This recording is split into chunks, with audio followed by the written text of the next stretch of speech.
just as Doreen Aranga said, keep it out here on Good Morning Kenya to catch up with so much more in terms of entertainment, entrepreneurship, education, political, social matters, all that courtesy of Good Morning Kenya. If you are just joining us, you have missed quite a lot, but not too late for this final discussion that we are about to have. Feel free to interact with us through our social media platforms. Remember, the hashtag remains Good Morning Kenya, our official station handle at KBC Channel 1. My personal handle, Inwamboy, and my colleagues at Ray Manyar and at Ram Aguko. Now, the first discussion that we started with today was about learning how to turn your passion into profit. And we were hearing from a business coach's point of view, somebody whose passion was to just teach entrepreneurs how to just go about their businesses, how to convert that love for what you don't do into something that you do and make money from it. And right now, we want to continue with that discussion, but now from the entrepreneur's point of view. And just as Ram Aguko said from the previous interviews, today is all about women, and we have a female entrepreneur with us in studio. Let me just introduce her to you. She is Lynn Wawera. She is the founder of Grey Silhouette. Karibu sana. Thank you. Thank you for making time to be with us today. Thank you. Thank you. Better relaxed now? Yes. It's good. Yeah. So Karibu sana. Maybe you could start by giving us the social media handles so that guys who don't get enough information about your company can be able to get in touch with you through social media platforms.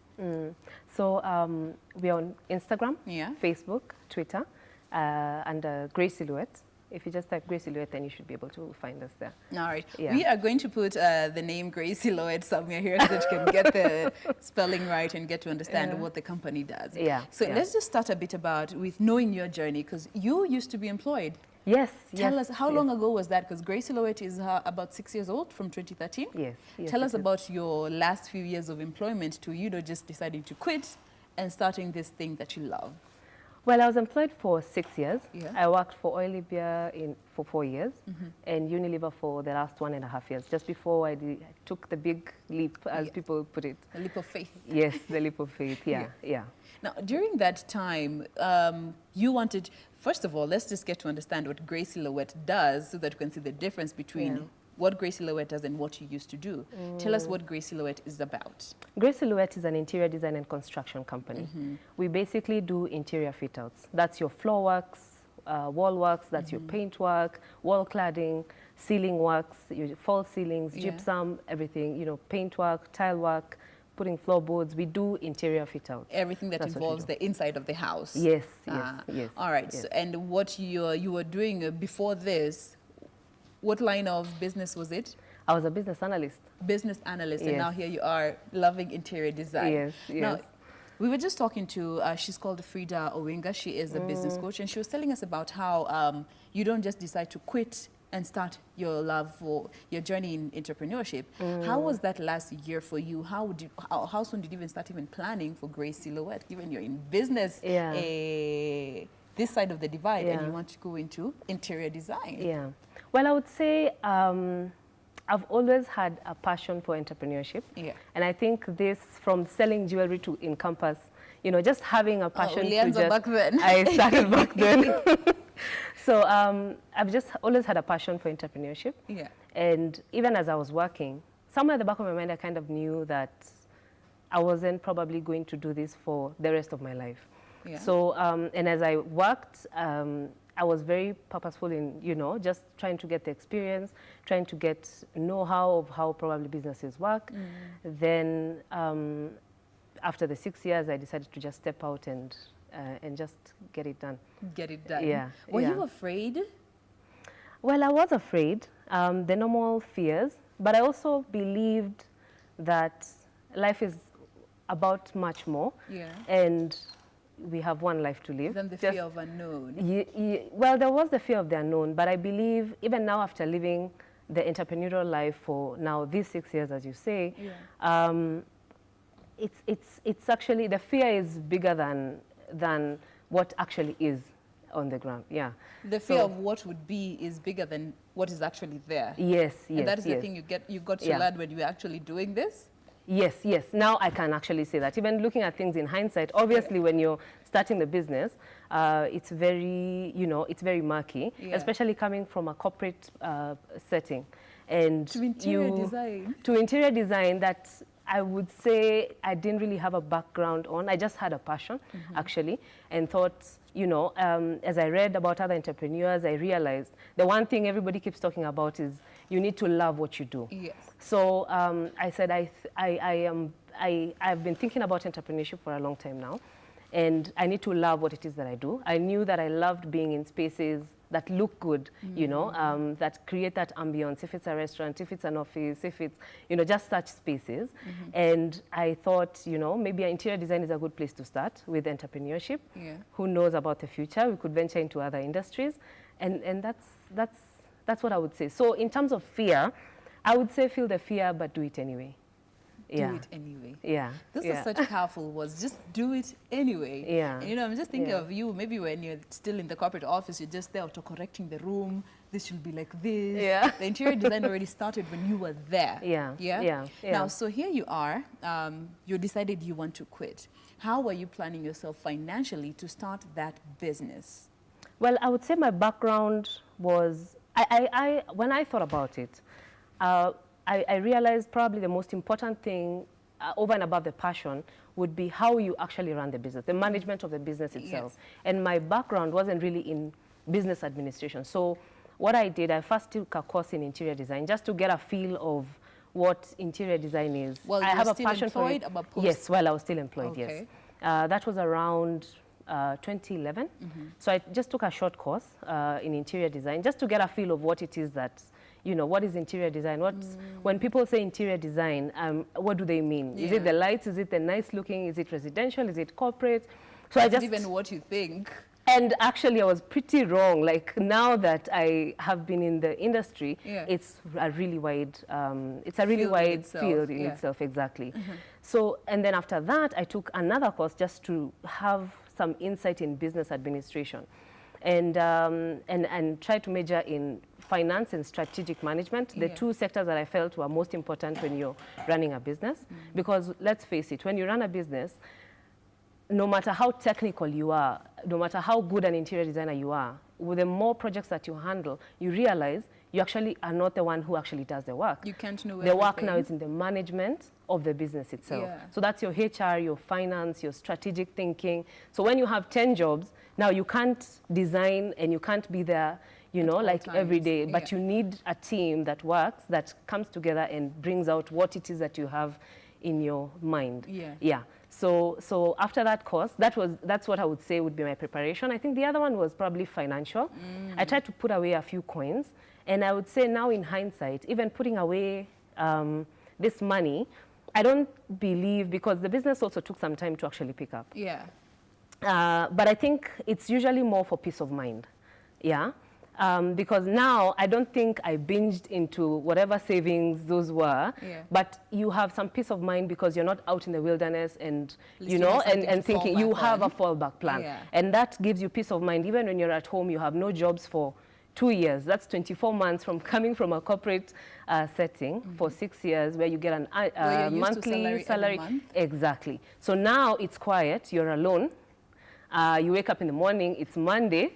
And then you realize, okay, what do I do? It's Monday. I'm meant to be at work, seated at the office on a desk, at least going through the paper. So now you're on your own boss.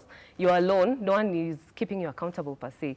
So in that sense now, then that gives you peace of mind, kind of. And I would say people do it differently. People, you know, there are people who just decide, you know what? That's it. I'm done. I'm starting it today, which is not necessarily wrong. And you don't have. But if you have an opportunity to plan, I would say, please plan.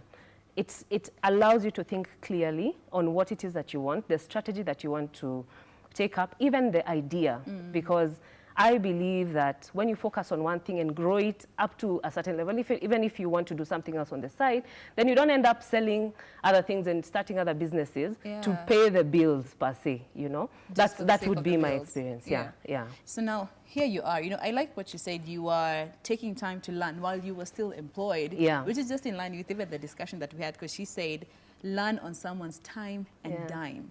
You are still getting paid. You are still learning to just prepare for your business. So now here you are, you have decided, you finally resigned. It's Monday. You are, normally you'd have to go to the office, but here you are with your business. So you talked about finances. You have already sorted that, but now the support system around you. How was that for you as an entrepreneur? And what were you looking for? Yeah. I would say, first of all, when you've decided, sometimes in some of these things in life, when you've made a decision, sometimes it's very, when you've decided some of these things, you've kind of made a decision. And then I would say the structures around you kind of just fall into place with your decision. But you need to be very intentional with who you allow and who you don't during that time. Yes. Yeah?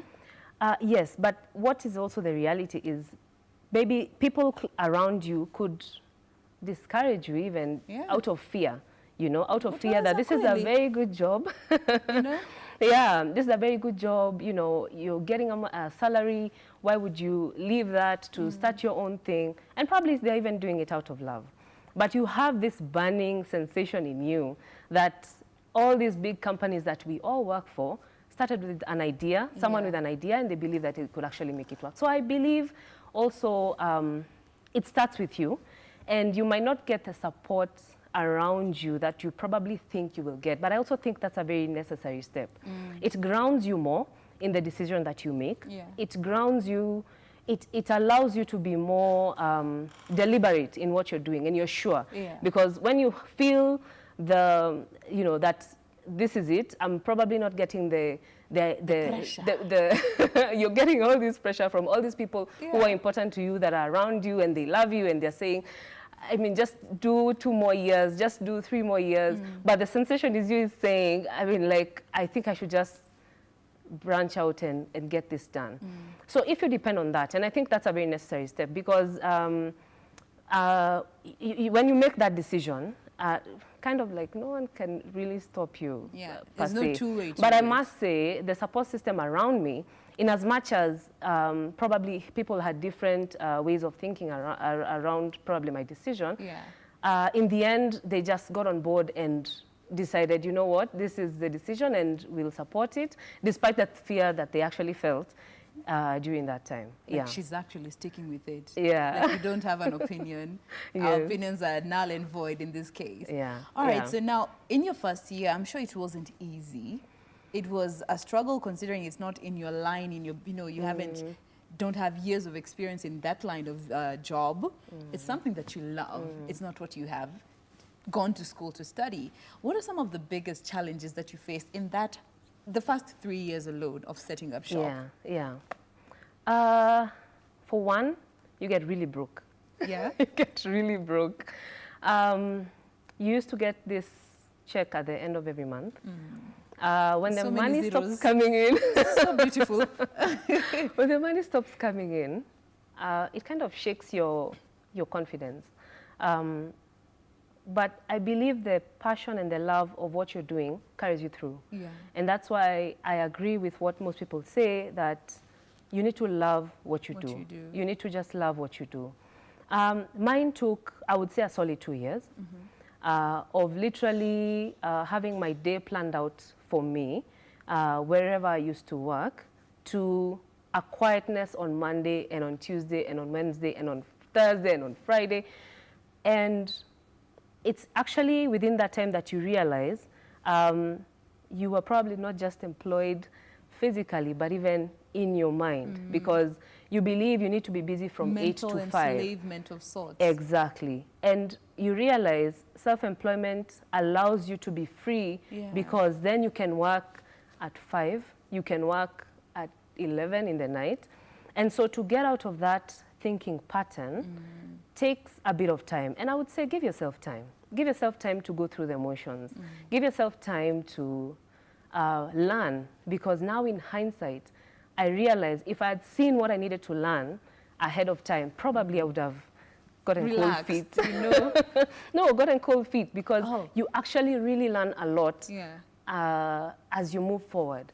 So again, I would still go back to, you know, how they say life is really not a rehearsal, and feel the fear, but do it anyway. Do it anyway. Yeah, just do it anyway. If you have, you know, a passion, and I have a lot of friends who are in jobs and they say they're just to pay the bills, or And there's nothing wrong with working, actually. I don't think there's anything wrong with being employed. You were there. But as long as you have control over your life, you're not just going in and clocking out just because you need to pay bills. I believe you need to thrive in the area that you're in. You need to have a passion. You need to feel like you matter, that you're plugging in and that you're, you know, making a contribution. I think that is really what is most important. Any other situation is, you know, secondary. Sad. Yeah. Yeah. Now, in terms of now, even being patient with yourself and your business, how did you just have those conversations with yourselves? Because, you know, just as you're saying, you were very broke the first 2 years. You didn't know it would take 2 years because maybe you were thinking, maybe in 6 months EV, I'll have patted 10 clients EV. That's like, if I charge them 100 grand each, that's 600K. Yes. And you didn't used to get. And then things don't go like that. How patient were you with your business, not just yourself, with your business, to give it time to take ground and actually learn how to walk?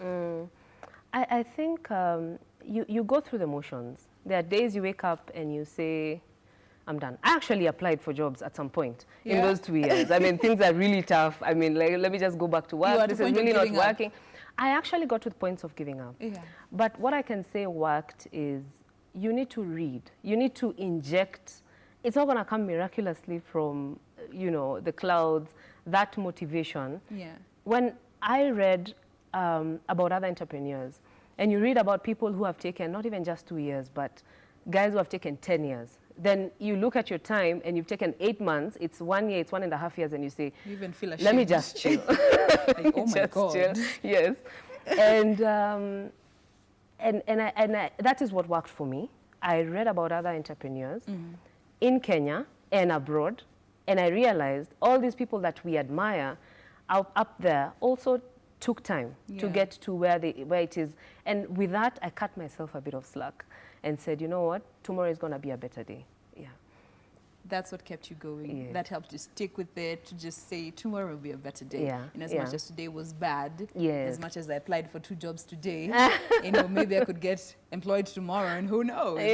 All right. So 2 years later, the business took shape. You now have to, you need help. You can't do everything.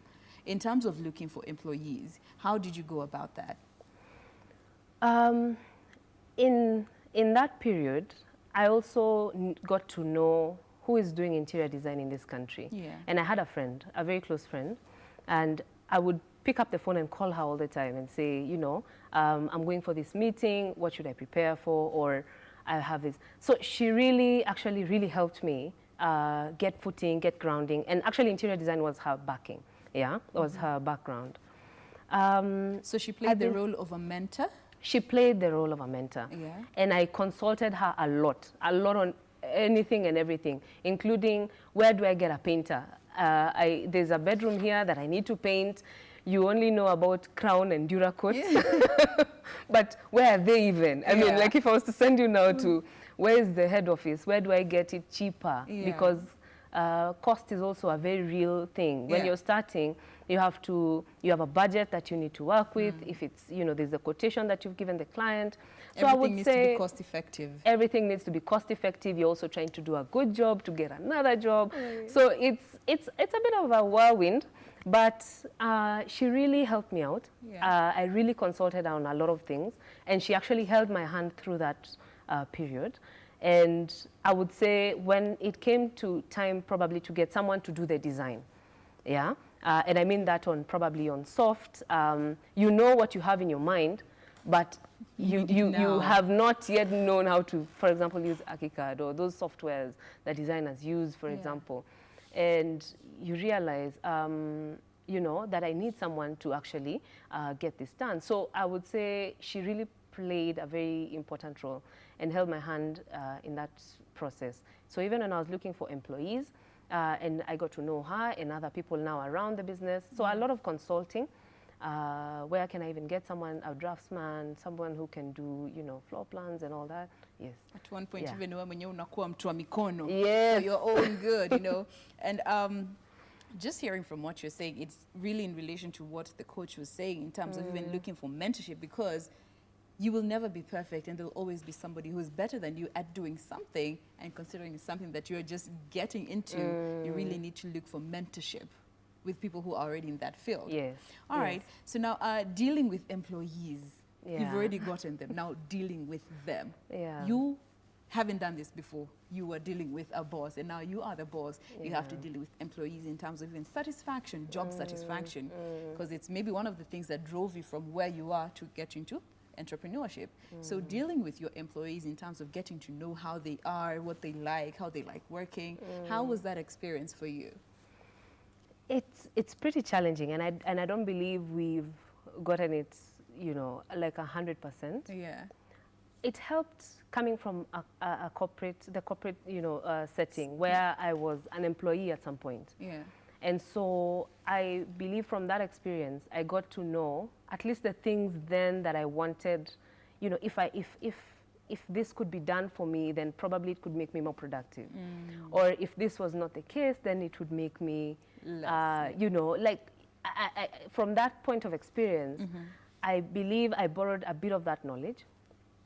And even now, I try as much as possible. Again, I believe you get a lot of insight and, you know, just reading, when you read and get to understand, and then you realize people are of different personalities. How do I handle this personality, for example? How do I deal with a sanguine, and maybe you're not a sanguine, Used to being a melancholy, you know, these are the kind of personalities. Yes, because I'm very structured and arranged, and I like, you know, structure. Mel. And so in that sense, I think a lot of reading probably helped, and I also try and get feedback, you know, from them. Yeah. So now at work we at least touch base. We have a weekly meeting, you know, reviews. Again, structures that I borrowed from my work The life. corporate side of Yes, things, the corporate side of things. And you know, when you sit down and have a review with somebody, when you have weekly meetings, you know, and that kind of thing. So that is now I'm talking about employees in the sense of the team that we work with closely every day. There's a Grace Silhouette employees. But then there's the other side of things where you deal with casuals, people who are actually coming to fit out, if it's the tiles, if it's doing the paint work, they're outsourced, what I would call subcontractors. Yeah. Because you need an expert in the field of paint work, tile work. You need all these experts. Areas, exactly. And you realize you're both coming from different view of life, and probably you would struggle with things like maybe if it's professionalism, because you're coming from a proper setting of corporate life, and this is how to address someone in as much as you're having a disagreement. You know, it's all proper, and you know, so you come and people are different. So that was a bit of a shocker, because you know, accepting that this is where this person is coming from, this is how they communicate in disagreements, you know, this is, so that was a bit of a shocker. But I think you just learn. You just throw yourself in the deep end and you just learn. And I also had to change a lot of things about myself, probably in terms of expectations, and become more understanding of people and situations. So I also personally have grown a lot. Grace Silhouette has really shaped me into, I would say, a better person now. A better person. Yeah. Now, looking back at your journey, what are some of the biggest misconceptions that you came to actually know they're misconceptions while in this entrepreneurial journey? You used to hear all these things, Mara, being self-employed, you will be broke through and through, or you'll be super rich, or you're going to be having to work in news 24 hours. What are some of those misconceptions that you interacted with and came to dismiss them along the journey? And some of the gems that you also picked up along the journey?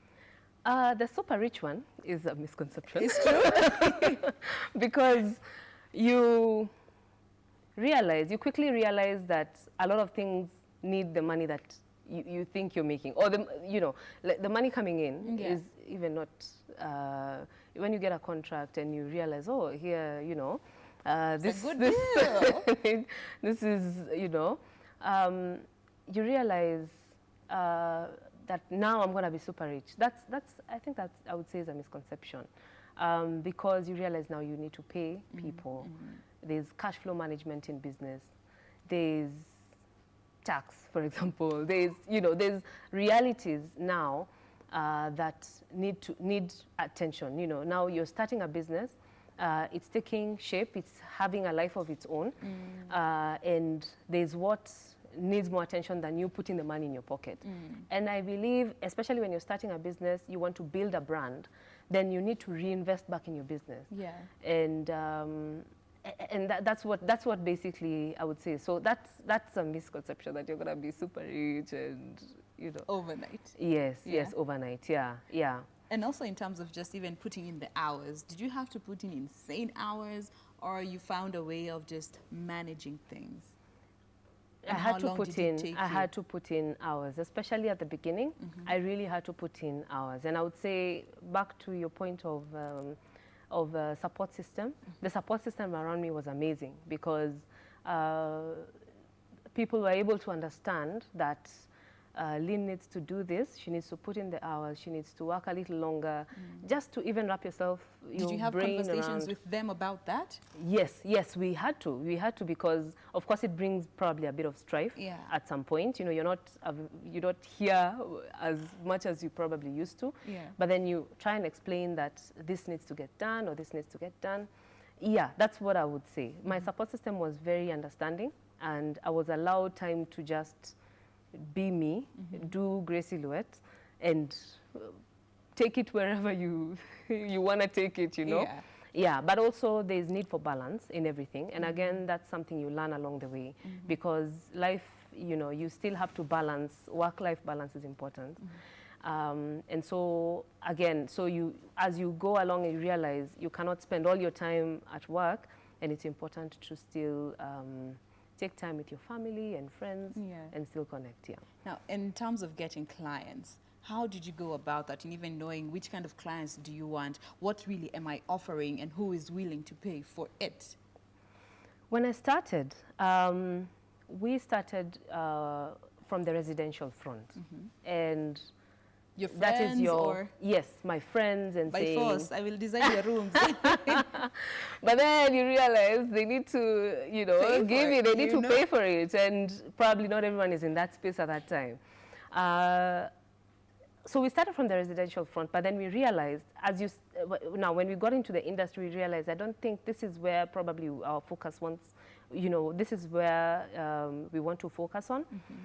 Then now we just got to know about the corporate side of things, and that you can actually fit out interior spaces for offices, restaurants, shops. And I think that was probably workable, in line with what our strategy was how I had foreseen, this is the strategy of the company that I want. And we also felt more comfortable in that space. Yeah. So that's what I would say has been the unfolding of Grey Silhouette over the years. Yes. Yeah. Dealing with clients, do you find those clients who are overly in your space, telling you to do, I want you to design this room, nitaka ikuwe hivi na hivi na hivi, hii corner isipite hii degree, you know, those over invasive clients, those who don't even tell you what they want? How do you just try to deal with all these different kinds of clients and still maintain your sanity and don't chase them away? It goes back to building a brand. There's two ways of looking at it, in my view. There's being a business person, and there's being an entrepreneur who is willing to build a brand. Grey Silhouette, by God's grace, I want it to be there even with my children and my children's children. To leave a legacy. To leave a legacy. That is really the idea behind it. And so if I was just a business person, then it means I'll fit out your space. And so if this line is off, I mean, just pay us our money and we'll be on our way. And I've seen people doing businesses like that. But I believe it's about more. Again, borrowing from my experience from the corporate world. And even now when you relate with people, and I've also been a client even in a supermarket, I want someone to go the extra mile and ask, were you happy with our service? And we try as much as possible to employ that kind of thinking in Grey Silhouette, where we, from the moment we say hi to the moment we actually part ways, and we want that experience for you to be amazing and to actually be able to refer us. And I must say, till now, the growth of our business so far has largely been on, you know, word of mouth, by word of mouth. Referrals, Yes, by word of mouth. And I believe it's not just about getting a good job done, but it's also how the client feels they have been, that journey from the start to the finish, how they've been taken through that journey. Yeah. Now, even now, let's just quickly go to now how just you determine the pricing, because you know you have taken 6 years to build this brand to offer this kind of quality service. But the client might see you do it in a day or two, and they're like, "Hey, why are you charging me 100K for a 2-day job?" Yeah. Because I was just having a discussion with the she's called Frida Winger, where a client will say, "You took 30 minutes to do this job." But you would say, I took 30 minutes because it took me 10 years to do it in 30. Exactly. Now, in terms of just helping the client understand why you are charging this much, how do you go about that? Wow. I don't know if we've actually had to deal with such a situation as yet. And I would say probably in the space that we are in, our clients, corporate clients, have probably, I would say, we've not really had to have such a discussion. But what I would say about that is really the investment has not been in the 30 minutes. Yeah. And the lady was right. It's really been in what you have actually invested to get the job done in 30 minutes. 3 important things in interior design: quality, time, and cost. Those are the 3 most important. That's basically what I would call the value proposition of interior design in this space that we are in of real estate. Yeah. You need to give what is quality, what is time effective, because you can imagine if you're an office, you've already procured this space, you're already probably paying rent for it. You need it up and running. You need it up and running in the soonest time. Yeah. And obviously cost for internal purposes, because you know it needs to have to make bottom line sense. Yeah. So as a client, pay for what you want, your quality over quantity. You know, some people prefer quantity over quality, and some would prefer quality over quantity. So I guess it also boils down to the client themselves. Yes. All right, so Grey Silhouette. What does Grey Silhouette do exactly? You had mentioned everything to do with the interior. And what is that one factor that you make sure you leave in every single job that you do, that your client will be like, gang, this one, this was a good one? Yeah. The one thing, customer experience is very important for us. Yes. And I try and train even guys in the office and just tell them even how the client walks into their space, how you relate with them, how you tell them, you know, that this is what we're planning to do here, constant updates. Client experience is our one thing. That's our one thing. That's the Grey Silhouette one thing. And we try as much as possible to give you a good experience from start to finish, because we really believe in referrals, and that marketing strategy. Yeah. So that's what I would say. That's what I would say. Your client will be like, hi, yeah. Let me tell you, come and show you my room. Come and show you. And that's one thing that even I, as a client, would be something that I would really want to look for in any job that I want to get. Now, how can people be able to get in touch with you to just know more about what you offer, how you offer it, and, you know, timeframes that you have done basing from previous jobs? Yeah. As I mentioned, we're on social media. Yes. That's your Facebook, Instagram, and Twitter. But aside from that, we also have a website. That's www.greysilhouette.com. You can also reach us on 0700 189 001. Just take that again, a bit slower. 0700 189 001. 189 001. Yeah. All right. Yeah. So if you are looking for somebody who could do such amazing interior work for you, from something that they love, having walked the entrepreneurial journey, has seen it all, and is willing to just make it better for you, feel free to interact with her. That is Grey Silhouette. Tell us a bit about the name Grey Silhouette before we even go further, because, you know, most people will be like, what is now silhouette? Yeah. Yeah, for those who don't understand. Yeah. Because the name of the company is very important. Yes, it's important. I was seated somewhere at my desk when I was employed, and I said, you know, I'm thinking about this entrepreneurship journey, so let me come up with a name. And I said, it needs to be pegged on passion. So I said, I'm passionate about nature, and dusk and dawn are my most favorite times of the day. So, you know, you submit a list of names to Sharia House, and they do a search. So Grey Silhouette was one of them, and how nature basically appears at those times, dusk and dawn. And you only see the silhouette. Yes, you only see the silhouette. Makes sense. Yeah. All right. Yeah. Thank you so much, Lean, for coming through, just talking about your entrepreneurial journey. As you heard from her, it's not easy, and it's also in line with the discussion that we had with Frida Wanga earlier on how you go about turning your passion into profit and what you need to do. Again, your support system is very important. The capital, you need to plan for it from way before you even quit your job. They say learn on somebody's time and dime. You are still employed, but you are planning for the job that you want to get into. Patience. Be patient with yourself, be patient with your job, be patient with your entrepreneurial journey, and of course, just sticking with it and staying with it along the journey. Well, with that, we want to bring an end to today's show. Thank you so much for being part of Good Morning Kenya. It has been a fantastic, fantastic time having you, and we do hope that you have learned a thing or two from today's discussion. My name is Jen Wamboy. I do hope to see you again right here tomorrow from 6 a.m. for another edition of Good Morning Kenya. Ram, are you on standby? You want to say bye to the people, or I'll say bye on his behalf? Yeah, so be sure to join us again tomorrow right here. The team, as always, Jane Wamboy, Ramaguko, Ray Manyara, the best of the best when it comes to morning TV. Good day and enjoy the rest of your viewing. God bless.